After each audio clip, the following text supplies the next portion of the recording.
Everybody's life experience is different, but as a human, we must have something in common that we can try to understand with each other, and we have this language to communicate. So even if it's difficult, there may be a way.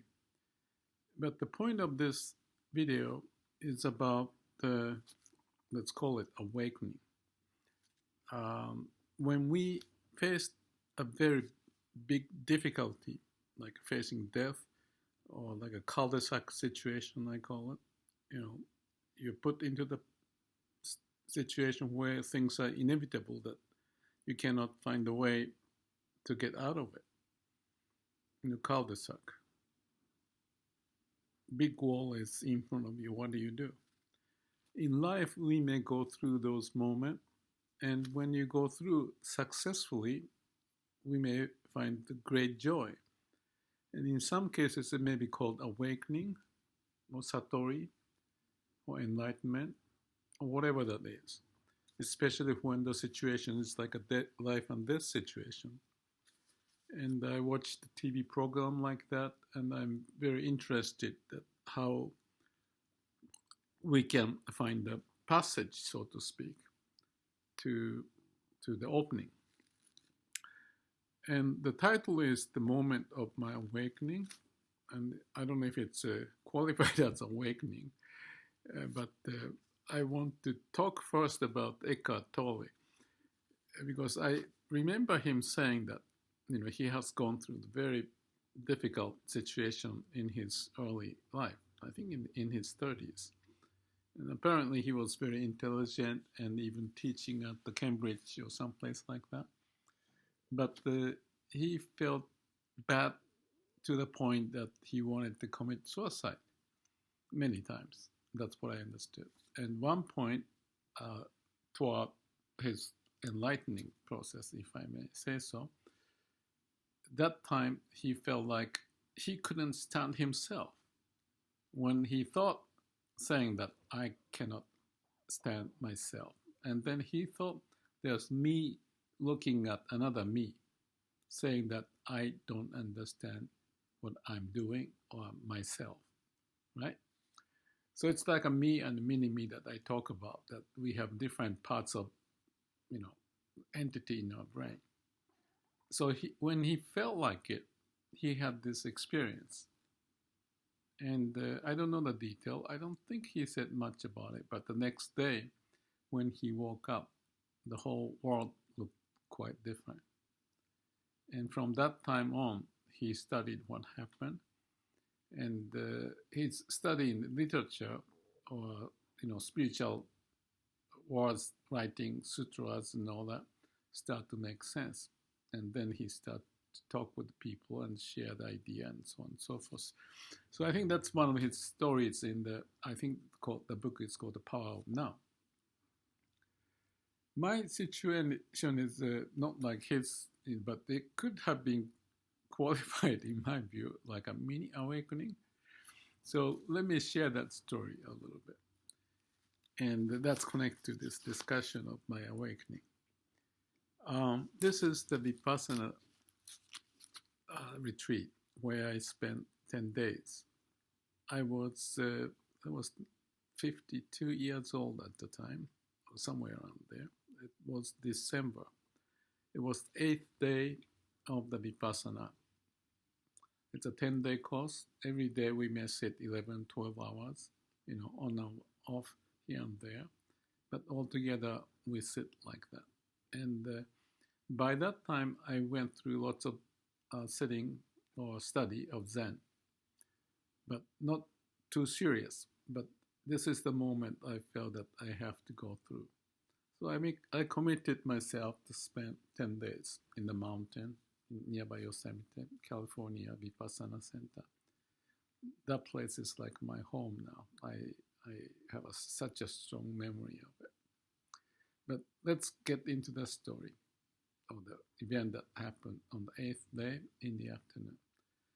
By that time, I had gone through so much pain in my back. They call it Dharma pain, the pain resulting from Dharma. or the wall. So actually, I didn't know it, but basically, I was crucifying myself. That's the same thing. I am crucifying myself, like I told that story. That I didn't know what I was doing, but the situation is such that you have a long-term sitting. Sometimes 1 hour and a half, 2 hour and a half, something like that. And I was always the first one to go to this the Dhamma hall where we sit at 4:30. Rushing always, and I'm committed to go through this. I'm gonna really go through it, and then I had interesting experience. I want to talk some other time, but basically, on the 6 days and 7 days, 5th day, 6th day, 7 days, sitting, and my back hurt a lot. But there's a moment they call it the adittan, which is when you don't move your body or anything like that. It is to kind of commit yourself for sitting, and that's really difficult. In some cases, I remember that my hand was sweating all over because of the determination that I was almost shaking my body when I was sitting. And then it was December, but my hand was sweaty, and at one point I could hear the cricket singing through my hand. Things like that. Many interesting things happen, but at the end, none of those works, and you just sit. And 8th day in the afternoon, something happened. I was sitting the same way, feeling like I cannot stand anymore. I need the ambulance. I need to go to the hospital. And I'm still shaking. I'm committing myself. It was not adittan. It was in the afternoon after the lunchtime. So some people may not show up, and they may be sitting back in their own, room. But I was there, all the time. I was committing, do my best, and even my body was shaking. I'm sitting, and I felt like I need to go to the hospital. Someone need to come and help. But then, at the moment, I thought about interesting thing, which is you do everything you can, but if you're in the cul-de-sac situation, nothing you can do. You may reach out somewhere that you had the idea, but you haven't access to that. So the connection to that reference or the books or whatever you read is not there. But when you are sort of desperate, I think you put your whole existence to face the difficulty, in this case, pain. And the small point, just a few seconds of the time, in that little break of my, painful situation, the thought popped up with something like this. Am I having a pain because I'm trying to get out of the pain? That was the question. There's a Japanese saying that, I don't know how to translate. You have a rope, but with the rope you bind yourself tighter and tighter. Self-binding and make yourself more tighter or something like that. And that's the analogy that I can think of, because I'm trying to escape from the pain. And more I try to escape, the pain gets harder. I didn't know it. But as a knowledge, I read that sentence somewhere. By trying to escape, you're binding yourself. So the thought popped up, just a split second, maybe 1 second, 2 seconds. And at the time, it's funny, you're letting go with that binding thing, because you're looking at yourself binding, so to speak. That's a conceptual description. But I don't know how to explain otherwise, that by thinking about that, the whole setting changed, that I was in the state of looking at myself, maybe from one different angle. And in that space, the observation, the observer of who I am could see I'm binding myself. That's a logical way to explain that. But specifically, what happened is that when I thought, is it binding and painful because I want to get out of the pain? And 1 second, 2 seconds later, I realized that there's energy building up from my lower belly, and it's moving like a chemical reaction or nuclear reaction, or the bubbles boiling up, and then it start to move, and my body start to shake, and this sounds kind of weird, so you can forget about it. But the bottom line, but I want to talk a little bit. So the energy was finding the way to get out of this binding body. That was the kind of sense, if I use my word. Whatever that the explanation is, this energy was building up, moving, and then body was shaking, and then cleaning up. Like they talk about the bondage, and they talk about the blockage, and it's releasing all that tightening situation that was built up. I'm sure I was doing it, try to escape. That's natural reaction, but in a way I call Zen, or the same thing, that you have to go through the limit to open up, and that's the hardest part of the Zen training.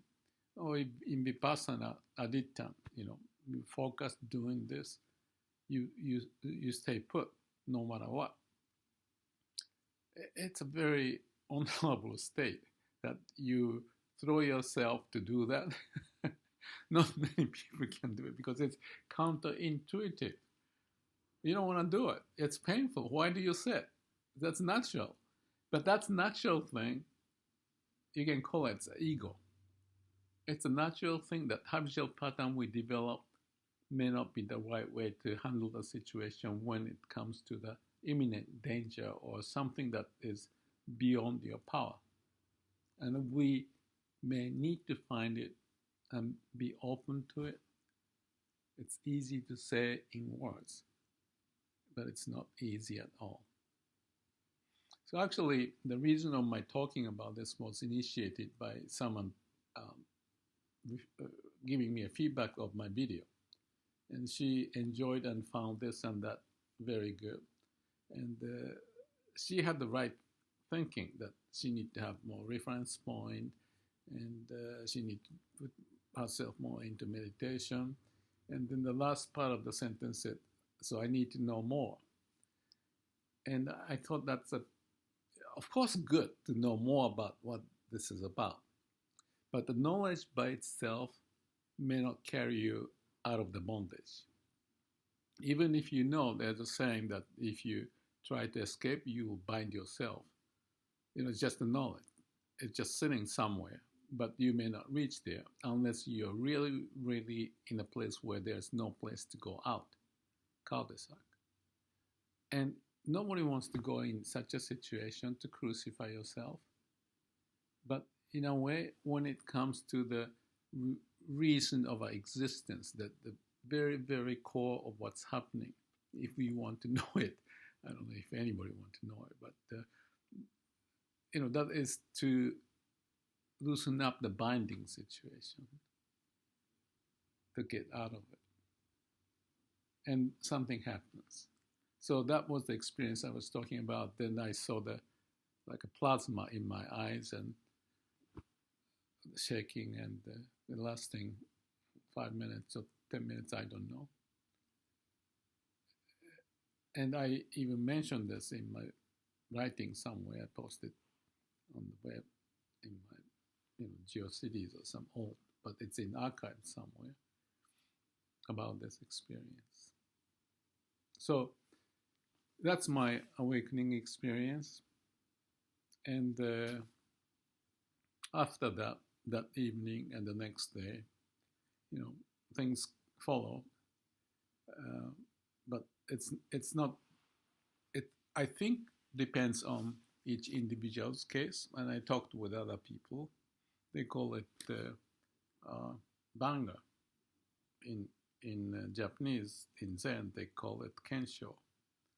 The kensho means observe, and the ken is observe, and the sho is the nature. So you observe your own nature, and that's the kind of like a expanding. This falling off the mind and body is another expression that it goes beyond what your normal idea of who you are, but then experience that to see the real nature, fundamental nature of what this is about, this life is about, and how the energy and the connection and the blockage we may have in our mind and body developed by the way that we are raised, the habitual pattern and so forth, to protect yourself, and if there's a pain you want to escape, all that stuff, that's natural. But some of those things may need to be questioned in certain way to get out of the binding. And that's the contradiction and the paradox. When you put yourself into that binding situation to get out of the binding. But I live with that, because this is not the point of talking about the theories and the concept and what religion or whatever. But I want to say this much, that from that experience and from many of the reading and writing that I did in the past, start to make lots of sense. And I think Eckhart Tolle said something similar, that after year or two of that synthesizing of all the words and from the scripture and so forth, he get to that awakening. And I'm sure it's a big awakening compared to mine, but awakening, maybe awakening. And we have a mini awakening. I'm sure that mini awakening is the insight that we get in life. Sometimes we are confused and then we get insight. So it's just the release of the binding situation, the blockage gone. So all the reference points, like a data points, like in the neural network or AI, there's a big data in our unconscious, subconscious, and they're just sitting quiet. And because we are busy using our mind and brain, frontal lobe and whatever is accessible, but those big data may be sitting underneath without us knowing much about it, not using it. But once the situation develops, an imminent situation develops, and then you have nowhere to go but to go deeper and trying to find a better connection, boom, sometimes. It's not guaranteed. I don't think it's guaranteed. Well, in a way, it may be said as guaranteed for some people, because that's why people put this idea of adityan or certain training or meditation and so forth. So you just sit unnatural to come to the natural is the paradox. And that's what it is. And that I talk here is knowledge, but it's not the same as doing. So I can laugh at it because I go through the suffering too. After that event, which took place 20 years ago, and I kept on the practice doing this and that, and I kept on this black dot exercise I mentioned somewhere else about how much time I spent if I had some kind of a suffering on that day, and how often. And it was very clear sheet at certain point, and everything looked peaceful. Then I wanted to go out into the world, is the way I thought. I jumped into outside of that stable, life that I have, but I wanted to go back and see how I experienced the hell. And I went through I went through divorce and this and that, as if to test myself. So my situation is just my situation. My case is just my case, and it may not apply to you. And whether you're listening to this makes sense or not, even that I'm not sure. But one thing is clear, I'm trying to do this in a sincere and truthful manner as much as possible for anyone or someone to hopefully be inspired to see what is beyond our normal daily and conventional way of living, and see why do we exist, or what is the purpose of life, the meaning of life, and what's more in life. Those questions you may have. I don't know how I get to so much interest in Zen, but I like the challenge. I like to explore my limitation. I was curious. All those put me to go through, and I met people, and I inquired different people meeting and discussing, and I read Daisetz Suzuki, maybe 34 books, about 3 4 feet tall altogether, and pretty much all of them. And I was just curious, what is this world that I don't know?